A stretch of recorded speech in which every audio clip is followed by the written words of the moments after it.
Hello, and a very warm welcome to you all. Thanks so much for joining us today. My name is Mark Morley, and I'm delighted to be hosting another showcase webinar for the Good Governance Academy. It's wonderful to see so many of our regular guests, and I also like to extend a special welcome to those who are joining us for the first time. While we wait for more people to join, let me share a couple of quick Zoom tips for you. If you don't see the control panel, pressing the Alt key on your keyboard will reveal it. That will give you access to the chat box, the Q&A, and the reaction buttons. Please do make use of those. Feel free to let us know where you're joining from, share your thoughts in the chat, and of course, give a virtual thumbs up when something resonates with you. If you have any questions for our speakers, please use the Q&A box rather than the chat box so that I can address these either during the discussion or at the end. For those who are new to the Good Governance Academy, we're a non-profit established by Professor Mervyn King back in 2019. We work with organizations worldwide to educate and empower leaders from all sectors, public and private, large and small. Our mission is to raise awareness of critical issues in governance through webinars, colloquia, and course endorsement. If you'd like to see our upcoming events, we'll share a link to our events page in the chat. You can also follow us on LinkedIn, subscribe to our YouTube channel, and join our mailing list to stay connected. In addition to the colloquia and the topical webinars, we run these showcase events to highlight courses that GGA has endorsed, programs that deliver cutting-edge, relevant content for today's governance challenges. And today we're thrilled to showcase the Bonar Institute's Digital Responsible AI program, a timely and critical initiative designed for boards and C-suites, navigating the ever-evolving world of artificial intelligence. Responsible AI isn't just a technical issue, it's a governance imperative. And this program equips leaders with the tools and the frameworks they need to ensure that AI is implemented responsibly, ethically, and sustainably, balancing both innovation and accountability. So I'm delighted to welcome our partners from the Bonar Institute, and I look forward to engaging and thought-provoking session. So without further ado, I'd like to hand over to James first, and then John to briefly introduce themselves before we dig into today's showcase. Thank you very much, Mark, and it is a great pleasure for John and I both to be here today and to be speaking, really to be speaking at one of your events. You're an organization for which we have a great deal of respect and affinity with, so it's wonderful. So my name is James Bonar, and I'm CEO and founder of the Bonar Institute for Purposeful Leadership.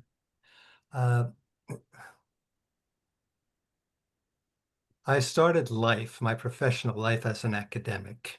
And so I was an academic for a number of years, mostly as teaching, but a little bit on the administrative side.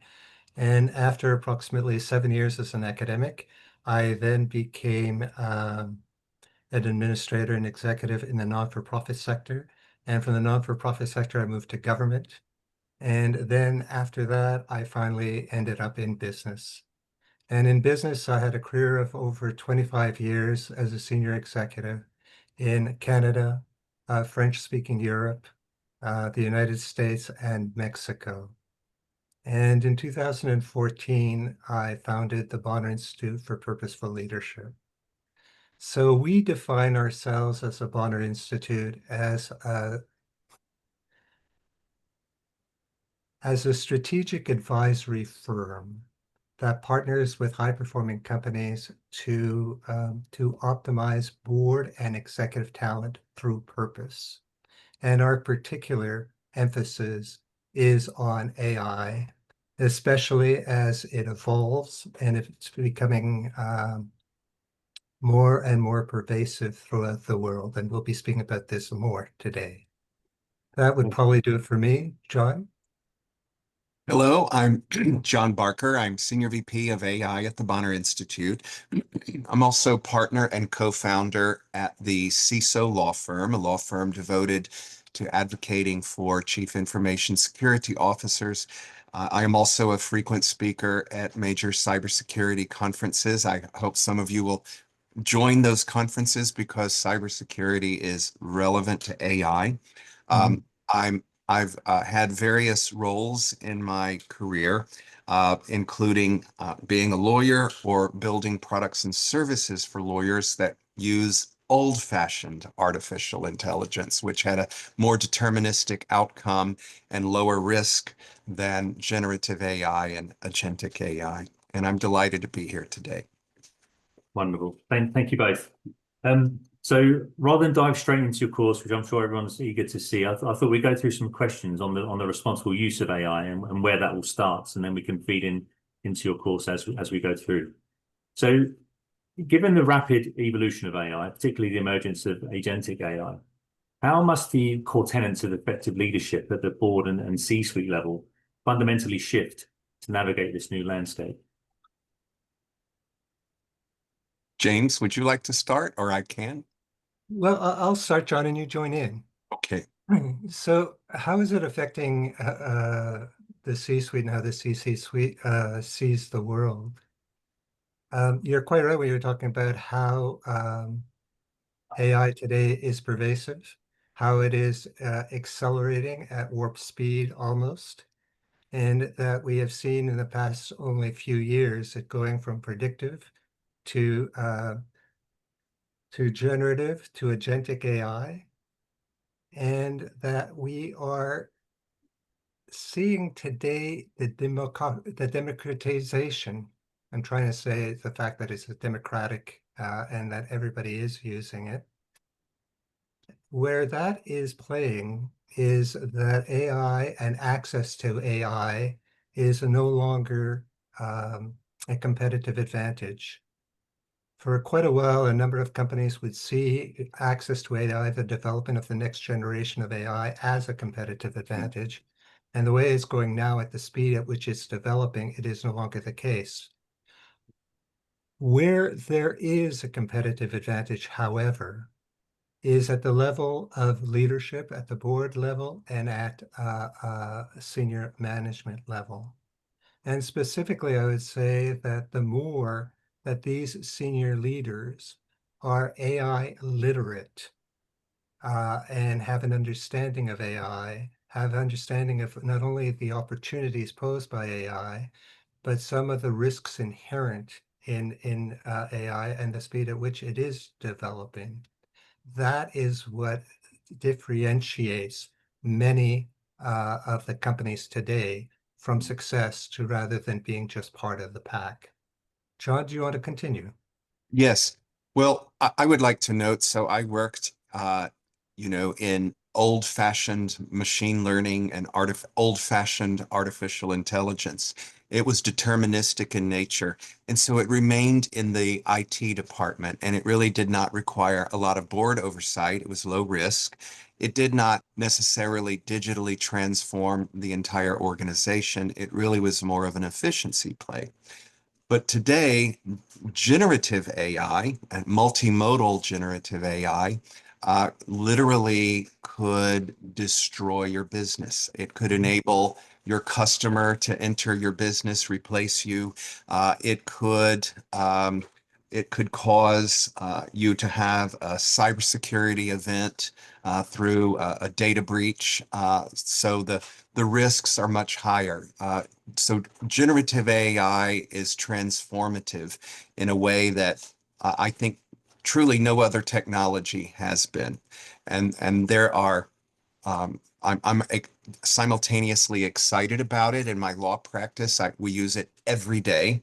Of course, we have to use it responsibly. And so for example, drafting a contract or reviewing a contract, I can get I can generate a list of issues to analyze in 60 seconds, whereas in the past that might have taken 2 or 3 days of reading and study. So the potential for complete transformation of your business, and now the ability to build a business with just 2 to 5 people has multi-billion-dollar valuations. It's hard to get our our minds to understand completely what the scope of opportunity is.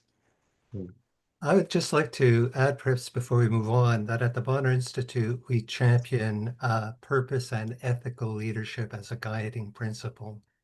So that in this time of AI, we do see that that the importance of ethics, just to ensure that to the very best of our abilities, that some of the AI programs don't go rogue on us. The importance of purpose and ethics in leadership, especially in the time of AI, is also recognized by the National Association of Corporate Directors in the US and the National Association of Insurance Commissioners also in the US. So they see that in today's world, to keep us moving forward and to keep an alignment between where companies are going and the greater population in society and the other stakeholders, these two elements, purpose and ethics, are key. And they're also key to what we do. That's it for me. Thanks, Jens. Going on from what John was just saying, that so we're in an era now where AI is not just about efficiency; it's existential for some businesses.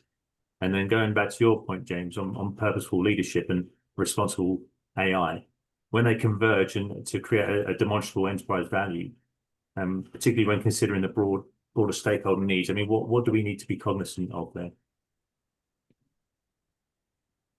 Well, I can, oh, James, you go ahead. No, you go ahead, John. I'll follow up if necessary.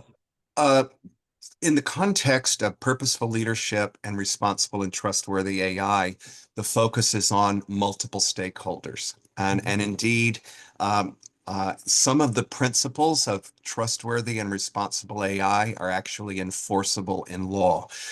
Sometimes people hear responsible and trustworthy, and they sound like fuzzy concepts that are more on the emotional side, but they are not. So I first would like to note the European Union Artificial Intelligence Act has specific articles about ethics, accountability, trustworthiness, privacy, data security, that are absolutely enforceable in law.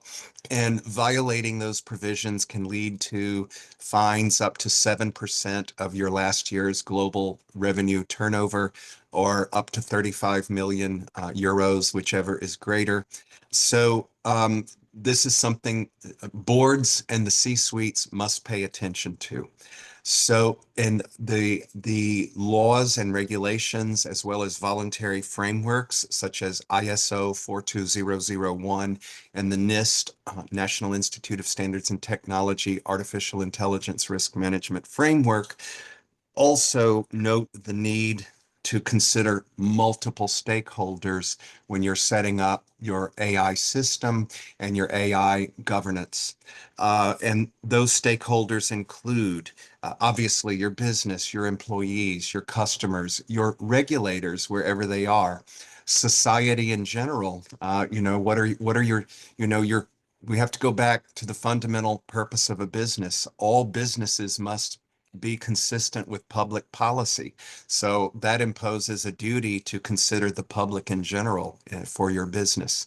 So I'll just leave it there, but multiple stakeholders, that's the key word to remember. And when we're speaking about multiple stakeholders, one of the stakeholders we often don't pay enough attention to, funny enough, are the internal stakeholders, especially today, where the attraction of AI, the frenzy over AI, has led many organizations to go on a false premise that AI can replace human employees. Now, this is a false premise, and we can speak about that later if you wish. But what that means is that if they do not pay attention, the companies do not pay attention to their human employees sufficiently, that will lead to demotivation. That will lead to situations where, for the sake of self-preservation, some of these employees may even be apt to want to sabotage really the deployment of the AI and so forth. So this is very important. And as John was saying, we're talking about all the other stakeholders and the internal ones.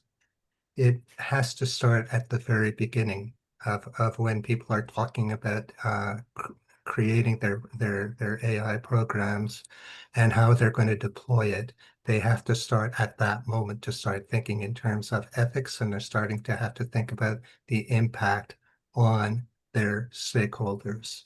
and their various stakeholders. So they'll also have to identify those stakeholders. That's it for me. What James brought up 2 points I'd like to elaborate on just a little bit. Number one, there have been, and we've seen it in the news, in the Financial Times, Wall Street Journal, other prominent business publications, that some businesses view AI as being able to replace entire teams. Or an AI agent equals an employee, and the automation story is more complicated. I'd like to cite one example of a business I think that took a wise approach. Moderna, one of the companies that developed one of the COVID vaccines, merged its information technology department with its human resources department, and they merged the role of the CIO and the chief human resources officer into one role. And that individual manages the digital workforce and the more than 3,000 AI agents and their human employees. And that's going to be the new challenge. The second thing that James talked about is what I call the human firewall. I've presented about this at RSA, and I'm going to lead a panel on this at the Internet Security Congress. And the human firewall issue is you must set up robust AI governance processes. And I won't go deep into detail, but the reason that is important, Ryder AI did a survey of 1,600 business executives and knowledge workers. And in that survey, Generation Z employees anonymously admitted 37% of those surveyed anonymously admitted to proactively sabotaging their business's AI because they want to corrupt it because they don't want job loss. And a large percentage of those employees under the pressure of needing to increase productivity and compete with others, we're personally paying for an AI and using it at home to do work, which has security risks. So any rollout of AI, no matter what you do, you're going to have to get the workforce engaged, and you're probably going to have to get your customers engaged. And believe it or not, building a positive relationship with your regulator is going to be beneficial as well, and there are ways to do that. So what John is Interesting. saying is the importance of having policies and actually at the board level and senior management level regarding AI and human management.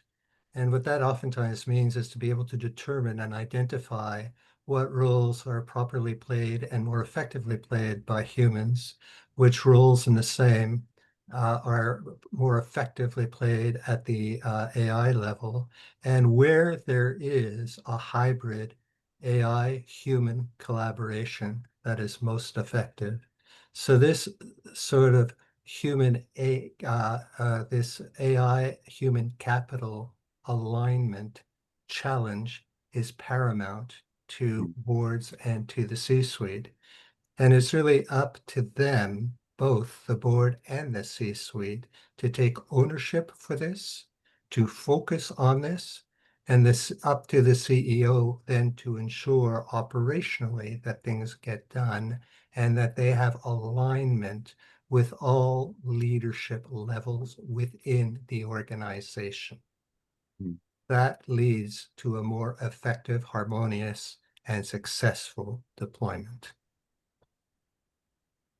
So staying on that topic there, I mean, whenever I've spoken to anyone about AI, it all comes down to job losses. How's this going to impact me in the future? Who's going to continue to be employed and who's going to be kicked to one side? How do boards ensure that employees are not scared of AI and are not just adapting to AI, but thriving alongside it and collaborating with it? So that I suppose, John, I'll start and please jump in. It all starts again from the perspective of the ethics of the organization, of the board and of the C-suite. But it also comes down to the point of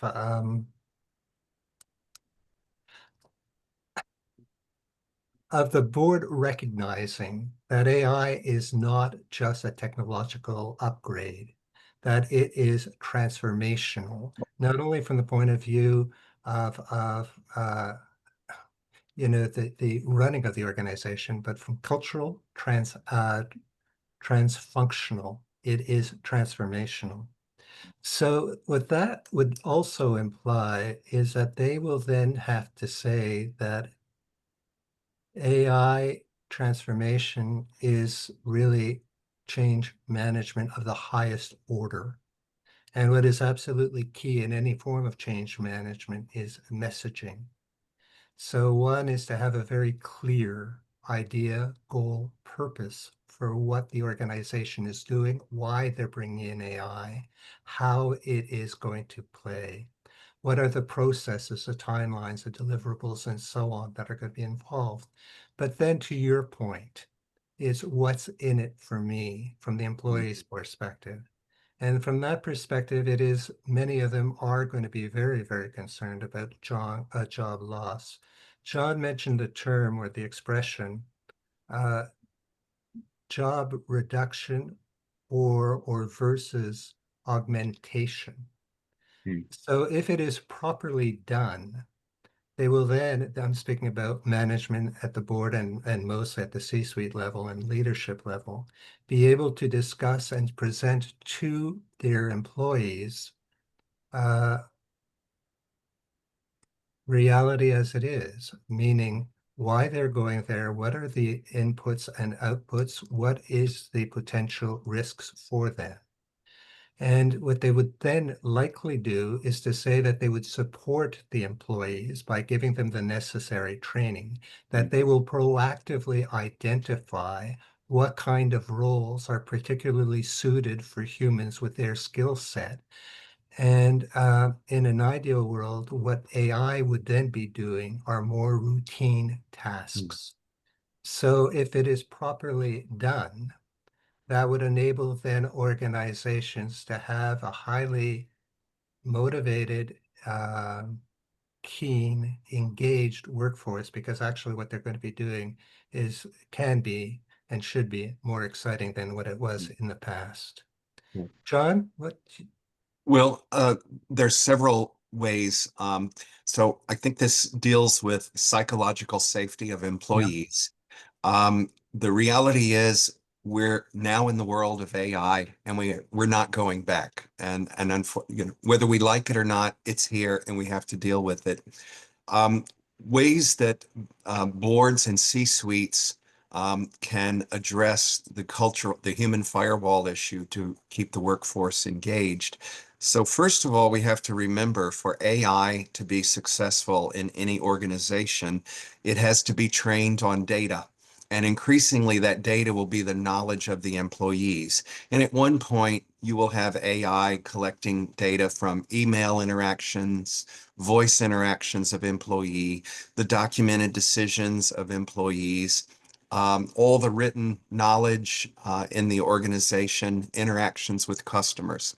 So if you have a toxic culture, the AI is going to amplify the toxic culture. Your especially if it's an implicit culture that differs.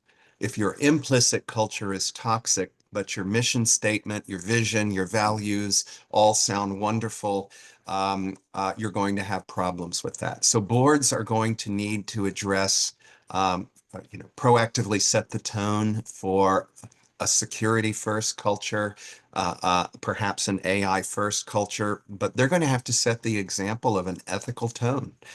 Psychological safety would include making sure that whenever possible, you upskill existing employees to enhance their AI skills and knowledge. Board members and members of the C-suite should proactively, very publicly upgrade their AI skills.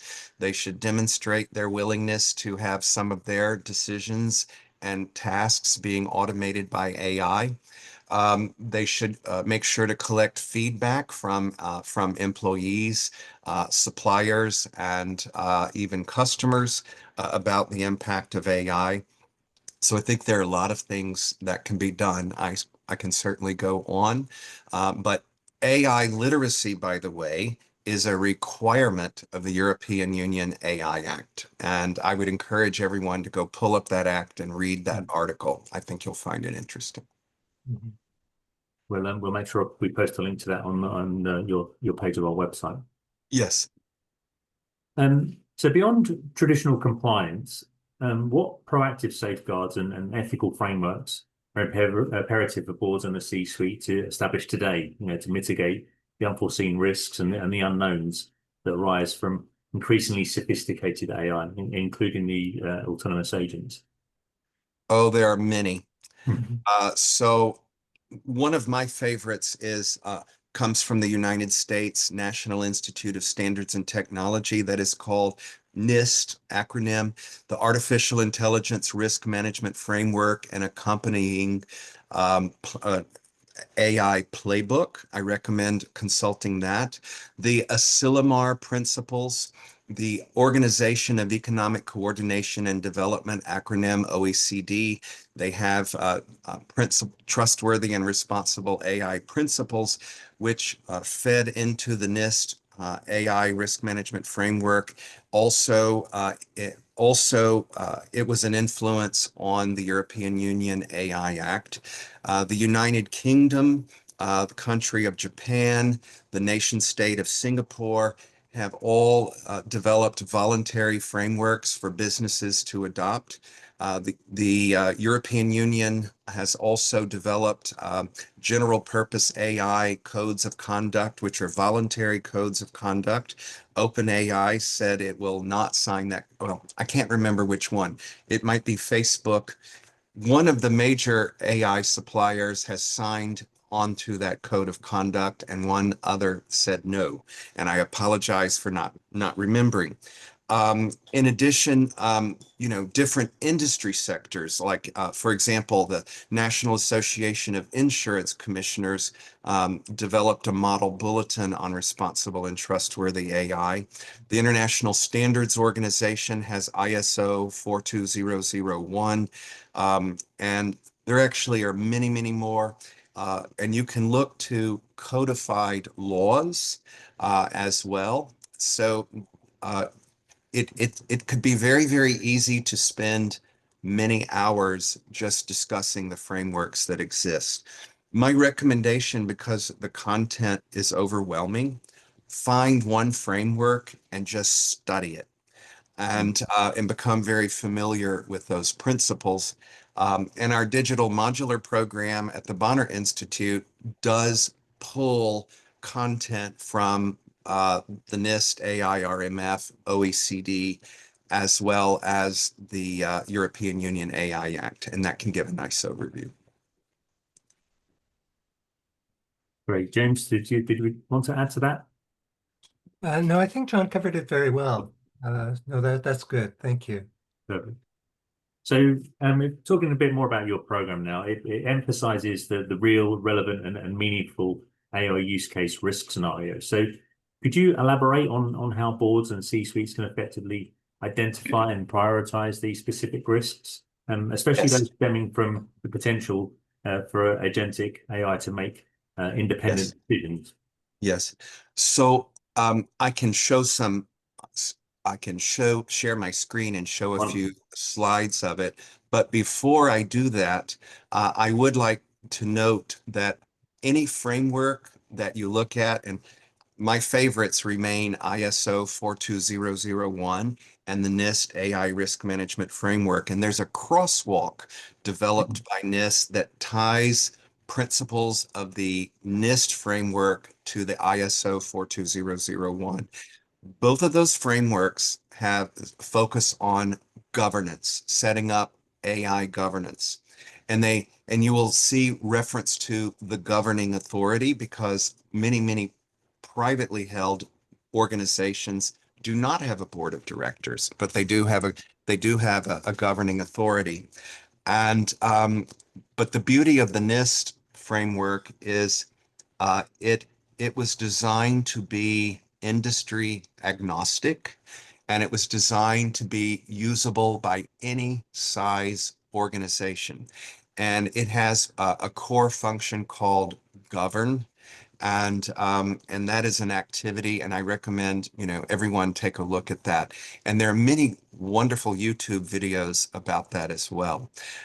So there's a lot of guidance. There is another resource I'd like to cite. So I have a master's in regulatory compliance. I'm a compliance nerd, I admit. But chapter 8 of and I don't remember the subchapter right now, but we can put a link to it.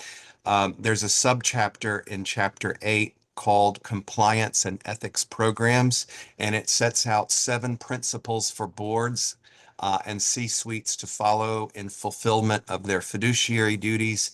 And they map very nicely to the NIST AI risk management framework. So I hope you can see my screen. We can, yes. And so this is the portal where you can access our online programs. And one of the programs is Responsible AI for Boards and C-suites. And we note the background of the program.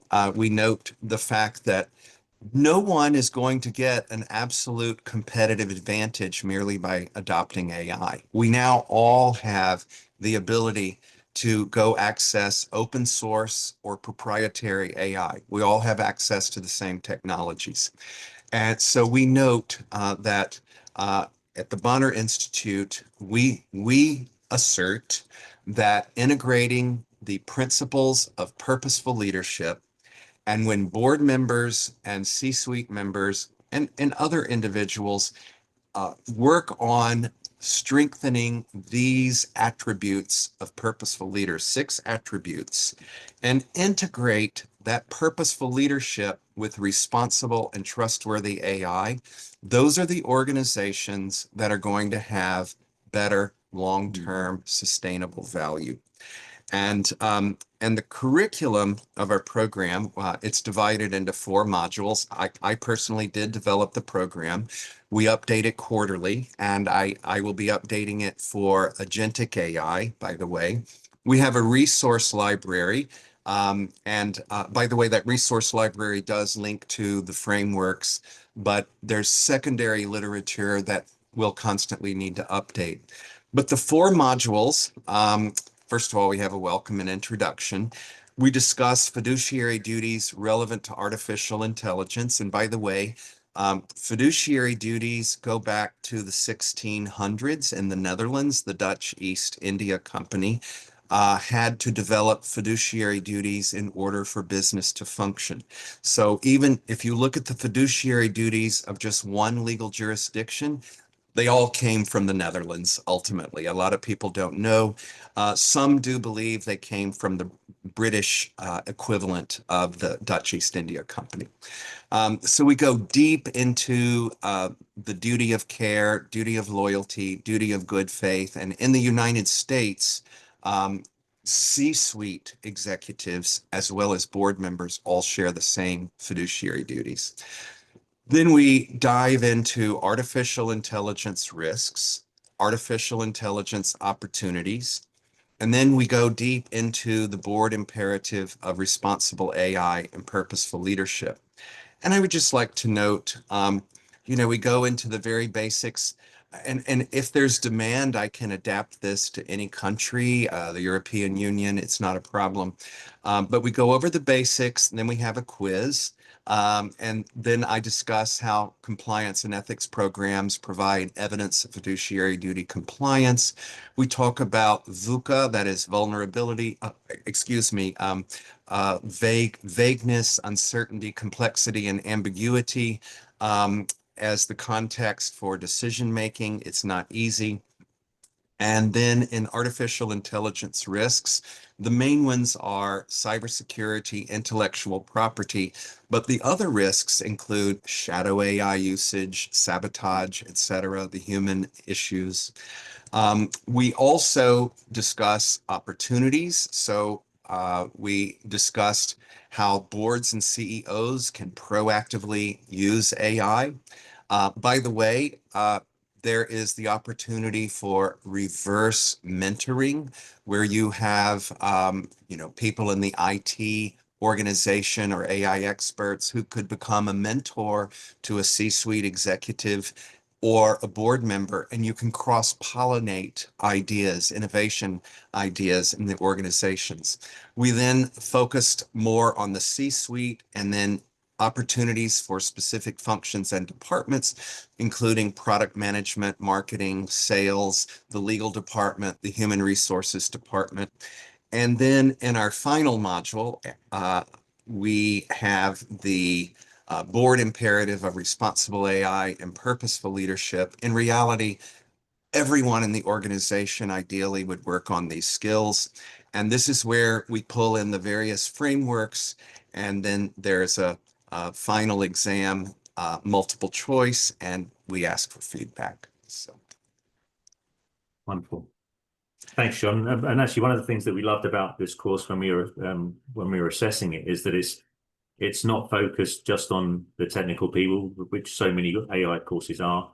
You concentrate on the opportunities of AI, not just the risks, which is also something a lot of people are doing. It's just kind of doom and gloom in this, brace for impact. But you're exploring the opportunities as well and how they can be explored. So there's a few things, well, many things that we loved about this course, but those are kind of specific ones. Well, first of all, I and the Bonar Institute are deeply grateful for your evaluation of the course, and your feedback was very helpful. And in the next update cycle, I'm going to focus on emphasizing some items that you recommended that we emphasize. So it was very valuable, and we are grateful for the feedback. We did make a deliberate decision not to go into the technology aspects because there's so much content available for free or fee-based where you can learn the technology. We absolutely do encourage learning as much as you can about the technology, but there is something interesting about generative AI and AI agents, and that is because generative AI can understand spoken and written language. You actually don't necessarily need a lot of technology expertise other than the ability to type, the ability to speak, and how to use your smartphone or your laptop. And certainly there will be other devices we'll be interacting with in the future, and AI will run in the background. What the skill that's going to be needed is understanding the risks and the opportunities of AI.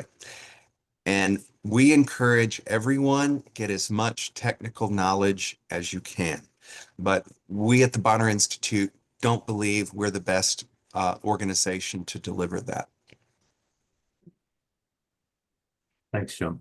I see we've actually got more and more questions popping up in the question box. So I think rather than leave those to the end, maybe it would be nice if we're going to grab some of those now. And Yes. apologies for those that asked their questions kind of towards the start. But we have a question here. Is it fair to say that there is a democratization of AI when the poor and the underprivileged do not have access to AI and no access to smartphones and the Internet of Things? Well, this is of great concern to me. So I would like to note the following. So the Organization for Economic Coordination and Development, I encourage if you are concerned about this, get engaged with the United Nations and get engaged with the OECD. And if you live in a country that probably has some governmental organization that is interested in that, there will be nonprofit organizations that will address these issues. I also recommend to people in this meeting, you can also, if you have the means to do so, set up your own foundation to help democratize AI for the underprivileged. If you have knowledge, you can start volunteering and training.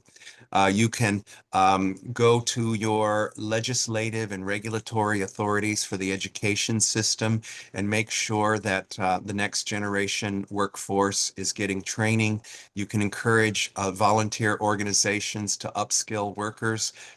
In the United States, publicly funded libraries do offer access to online training resources. And finally, organizations such as Microsoft they have offered grants to educate people who don't have access as well. I don't think we fully have addressed the issue, but that's what I know so far. This is an issue of huge concern for me. The digital divide, it's not only the people who lack financial means, but what about the elderly? And what about children who might go to a school that has few resources to invest in AI training? Yeah. Thanks, John. The next question is there a linkage between governance of AI and diversity, equity, and inclusion? Absolutely. So I would like to note that both the NIST AI Risk Management Framework, OECD principles, all frameworks, and ISO 42001 note the need that your AI governance organization absolutely must consider multiple stakeholders. It needs to be diverse in thought. So diversity of thought can mean many different things according to where you live. Diversity has different definitions in different cultures and countries, but it's absolutely essential. Another area where diversity needs to exist is in the training data that trains the AI model. And if you don't have that diversity in the training data, uh, your your AI is going to reflect whatever is there. The parameters and the inferences that it is learning will reflect bias, and there will be harm. So another area where diversity comes in is after you have deployed your AI system, you must have continuous auditing and monitoring for bias. And this is a legal requirement as well. So that's the best that I can address that at the moment. Thanks, John. Coming back to you, you mentioned earlier, and this is another question, you mentioned earlier that Moderna had merged their IT and HR Yes. functions, and you thought that was a good move. And so the question is, what do you think why was that a good move to you? Well, first of all, I start on the premise that AI is here and we really have no choice but to accept it and deal with it. And the best thing to do is proactively manage it in an ethical and responsible way. Uh, so what I keep remembering is that the reality is AI agents are going to be colleagues of humans. AI agents are going to be on the team with the team of humans and other AI agents. And ultimately, AI is going to be evaluating the performance of human workers and even managing human workers. AI will be assisting in recruiting human workers. It was selecting employees or making recommendations whether to have an agent. So it is both a technology issue and a human issue. So I foresee a new role, and I don't know what that title is. I present to a lot of chief human resource officers, by the way, to their groups, and we discuss this, what's the future of human resources? You're going to have a digital workforce and a human workforce. And depending on the culture you are in, you might have a chief financial officer who says, you know what? AI and human salaries are on two different places in our accounting system. And it's cheaper to buy software than it is to pay salaries and benefits to a human. I'd like to get rid of the human workforce as soon as possible. Moderna did not take that approach. Moderna took the proactive approach of, let's upskill our existing employees. Let's find a way to make AI and humans work together. We do have a lot of literature. If you go, you can go into Google News. You will find many examples of failed AI rollouts and very discouraged workforces. And then you find examples of extremely successful rollouts. And let's analyze what's different. Great. Thanks, John. Another question here is regulators internationally are technology agnostic. Do you believe that this will change with AI? I'm not completely in agreement that regulators are technology agnostic. Uh, I do there, and this gets into a very complex question. But certainly, regulators, well, let's just say governments are going to be using AI in warfare, national defense, and national security. And they're going to have to select a vendor unless they have enough money and tax revenue to build their own AI systems. And that's going to be hard for some countries. So automatically, when a vendor is selected for national security and national defense, you're not technology agnostic anymore. Um, but yes, in a general sense, for example, the European Union AI Act recognizes there are general purpose AI models that would include Mistral of France, that would include Microsoft Copilot, that would include OpenAI's ChatGPT, Anthropic, Meta, Alphabet. Those are the general purpose AI models that, you know, take hundreds of billions of dollars to build. I also would like to note that China's DeepSeek has actually been banned in several countries. Italy, for example, has banned its use not by private citizens, but it has been banned in government offices. The US government has banned its use as well. So I in one sense, there's technology agnosticism, and another, there's not. And tax policy will also influence this. I think it's a Right. very complex issue. Hmm. As another question here, as organizations transform into AI lean, do boards have to plan for significant portions of employees that will not be able to become productive in a new labor world? I do believe so. Because first, I would like to note that AI is, well, today's AI is a next generation automation technique. Mm.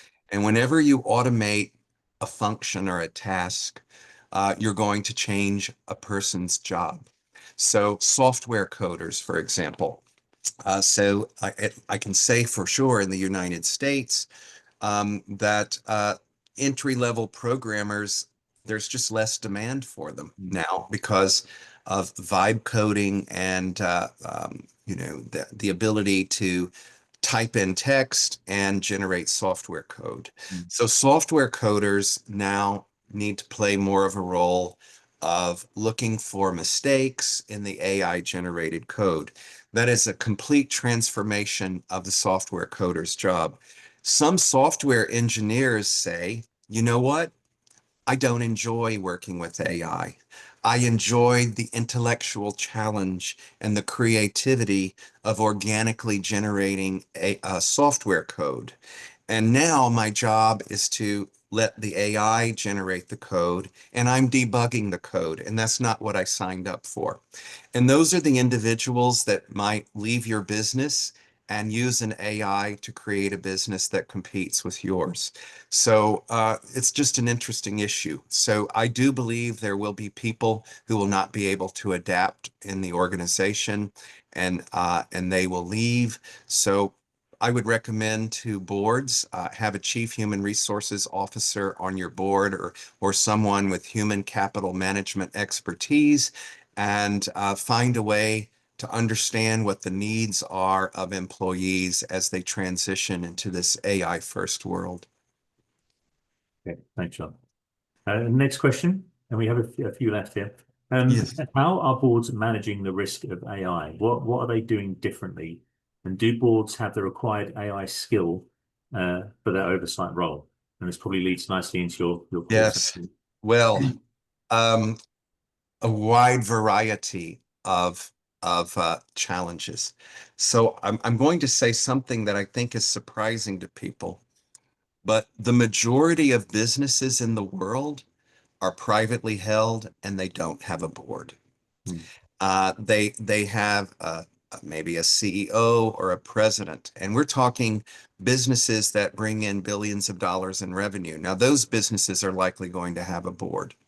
So that's one issue. But now let's focus specifically on boards. So if you're a publicly held company, um, boards of publicly held companies have basically 8 functions. They have to maximize profit. They have to set the long-term vision and strategy for the organization.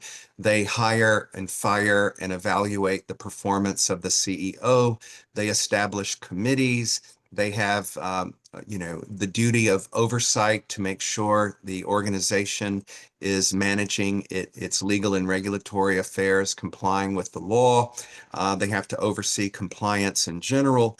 Well, guess what? AI touches every single board function.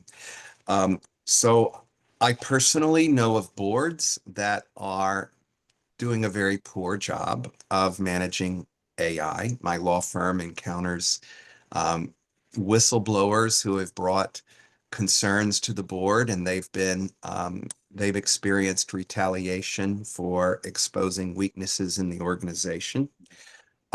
We have other boards that are absolutely striving to do an excellent job. So there are organizations such as the Good Governance Academy, and board members who come to the Good Governance Academy are trying to increase their skills in governance and be a better board member. We have the organization in the United States, National Association of Corporate Directors. There is an advisory board center in Australia that trains people how to be good advisory board members. So there's a lot of hope, and that's the purpose at the Bonar Institute. The purpose of our program is to upskill board members and C-suites in responsible and trustworthy AI.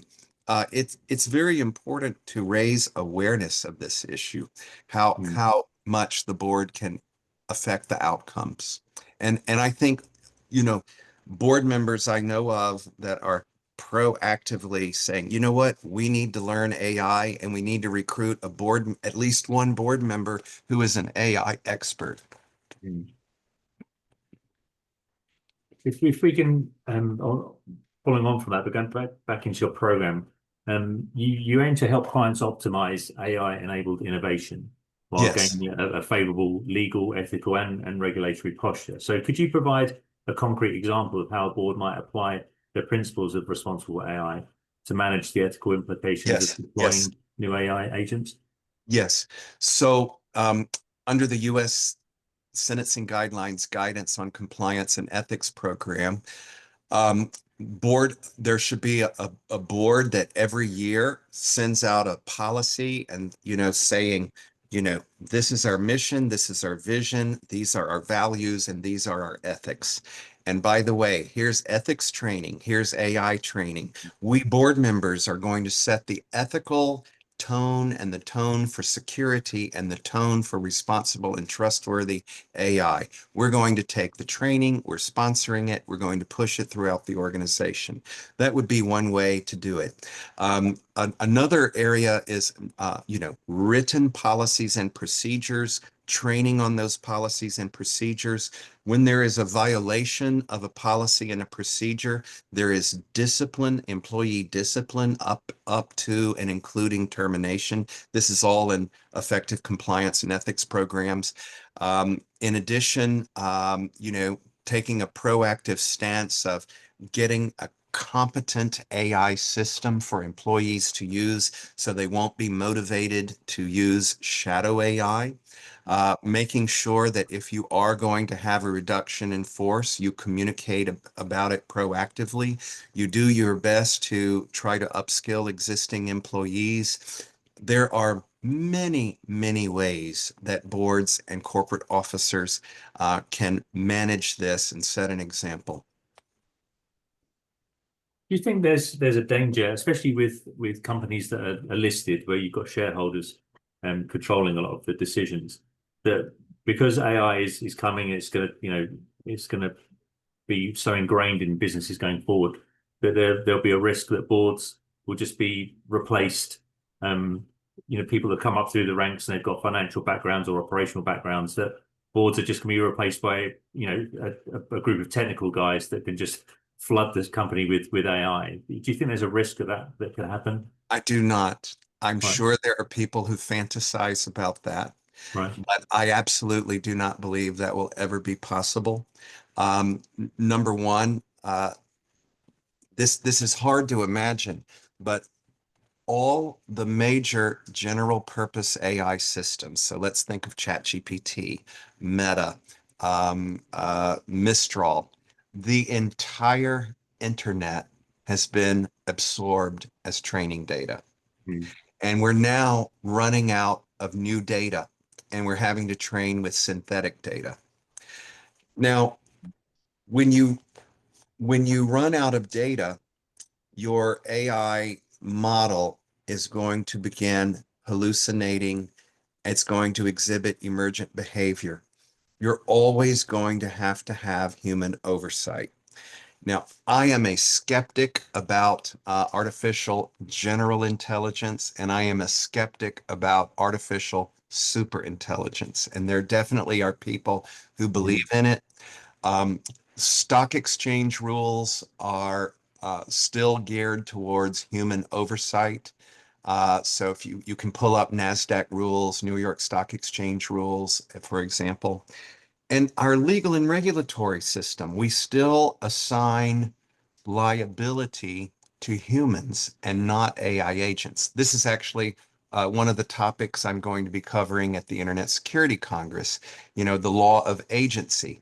We don't have a theory of liability yet that can say this AI agent caused harm, this AI agent has to pay. No, it's going to mm. be a human being that exercises oversight over that AI agent.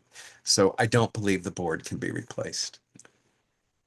And going back to some of the policies that you've already mentioned and the liabilities. So if we do have cases of AI agents going rogue and creating all kind of havoc and damaging company reputation or even costing, making decisions that cost money, is there liability directly attributable to directors and boards at the moment? Is that Well, can you make the link? this of course depends on what jurisdiction you live in. In the United States, it's actually very difficult for a board member to actually face liability. Hmm. But there are lawsuits all the time. I think the most insightful example would be in the area of cybersecurity, where there's some major data breach. The data breach leads to millions or billions of dollars in losses. The shareholders initiate a derivative lawsuit against the board of directors, attempting to hold them personally liable. Hmm. The Securities and Exchange Commission and Department of Justice initiate investigations and attempt to hold individual board members and C-suite executives individually liable criminally and civilly. And this is an evolving area of law. But I would like to note that so even cases that are hundreds of years old in contract law, tort law, um, can still be a theory of liability even when you don't have an AI specific law. Hmm. Now, something we are seeing that's very interesting, we're starting to see laws that say, hey, if you develop AI, it must comply with the NIST AI risk management framework, and you need to demonstrate good faith efforts to comply with that framework. ISO 42001 has not yet been formally adopted as a standard that demonstrates compliance with the EU AI Act, but I actually believe that one day will happen. I think it's an excellent standard. Um, ge- Generative AI, uh, well, agentic AI, I think, is in some ways fundamentally different from generative AI. And the legal system has not caught up with generative AI, and we're going to have another evolution in agentic AI.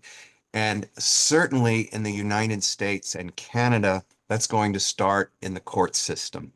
And Hmm. eventually, if you have a lot of cases, that will make its way into legislatures. I hope I've addressed the question. Yeah. So, Thank you. yes. So we're almost coming to the end of our session here. Aside from people exploring your course, which will be available on the GGA's website, what would be your first step if people are worried about this and want to take a first step towards making sure that AI is managed ethically and responsibly within an organization? What would your first step be? I would recommend become as familiar as you can with the technology and start using it. Right. And then you will start understanding that you're exposing your private data, and how do you use the tools in the widely available models to protect your data. And you'll go on that journey. If you are a board member right now, you could become or a CEO or a CIO. You could become the executive sponsor of an AI governance initiative. You could start a pilot program on AI. And indeed, I would recommend start with a very small AI project. You could embark on an AI literacy program in your organization. So take small steps. Hmm. That would be my recommendation. Wonderful. Thank you, John. And thank you, James. And look, on behalf of the Good Governance Academy, I wanted to extend a sincere thanks to you both and the Bonar Institute for sharing your insights and for sharing this program with us, the Digital Responsible AI program. It's such a vital area for boards and executives, ensuring that artificial intelligence is not only powerful, but responsible, ethical, and aligned with the values of good governance. So as we've heard today, the decisions leaders make about AI will not only shape their organizations, but society in general. So it's clear that programs like this are critical in guiding leaders through the opportunities and the risks. And A quick thank you. reminder. I'm sorry. And thank you to the Good Governance Academy for this opportunity. And thank you again for evaluating our program and providing very useful feedback. It's been a pleasure. It's been a pleasure. Very much Just a quick appreciated. reminder, sorry, that the recording of today's showcase will be on the YouTube channel, and we'll share a summary of it on our LinkedIn page.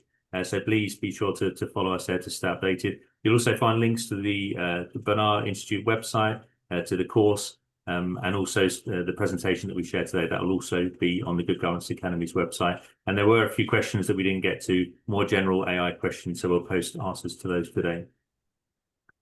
Thank you again for joining us. We thank you for your continued support of the Academy, and we look forward to welcoming you to the next event. So until then, stay engaged and keep championing good governance. Thank you again, John and James. Thank you. Bye-bye.